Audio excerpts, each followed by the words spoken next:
Let's talk about something that I think many of us have experienced either in ourselves or with someone we care about. We're going to explore why sometimes when we're really hurt, the words just seem to vanish. So, I want you to just think about that for a moment. Does that sound familiar? Maybe that's you. When things get really tough or painful, instead of lashing out, you just shut down. Or maybe it's someone you love. You're in the middle of a difficult conversation, and suddenly they're gone.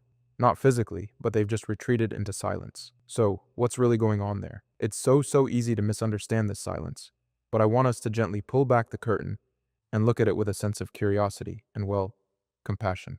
Okay, this right here is probably the single most important thing to understand. That quiet isn't a weapon. It's almost never the silent treatment that's meant to punish someone. It's not a form of aggression. It's something completely different.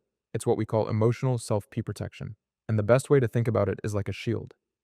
Seriously, when you feel emotionally raw or unsafe or just completely overwhelmed, that shield of silence can come up without you even thinking about it. It's a primal, instinctual way to keep yourself from getting hurt even more. So, why does that shield go up in the first place?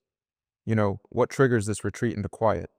If we can understand the reasons, it becomes so much easier to have empathy, not just for others, but for ourselves too. Well, for starters, the feelings themselves can just be too much. It can feel like a tidal wave of hurt or sadness. And going quiet is just a way of trying not to drown. And then there's our past. We might have learned a really hard lesson that trying to explain our feelings just doesn't work. Maybe it was met with criticism or dismissal. So, the brain learns, okay, speaking up isn't safe. Silence is safer.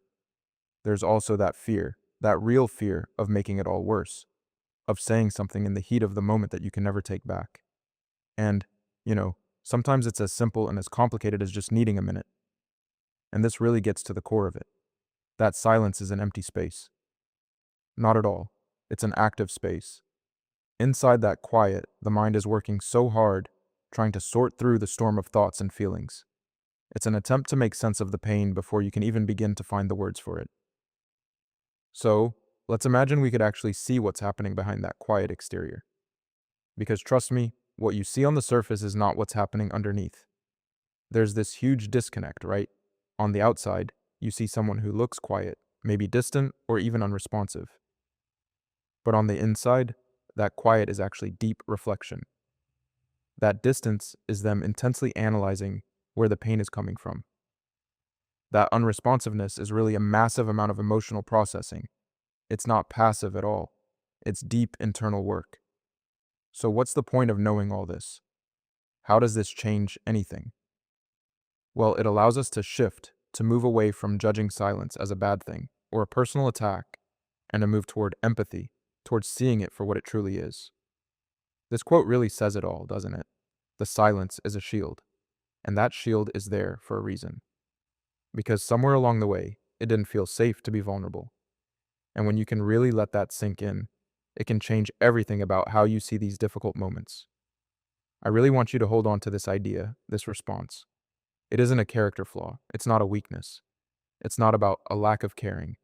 It is a deep, alive, profoundly human way of preserving the self. The system is just doing what it's designed to do, protect itself from more harm. So, I'll leave you with this question to think about, knowing that this silence is so often a shield, not a sword. How does that change the way you see it in yourself? And how might that change the way you react when you see it in somebody else? Because that shift in perspective, that can be the first step towards creating real compassionate connection.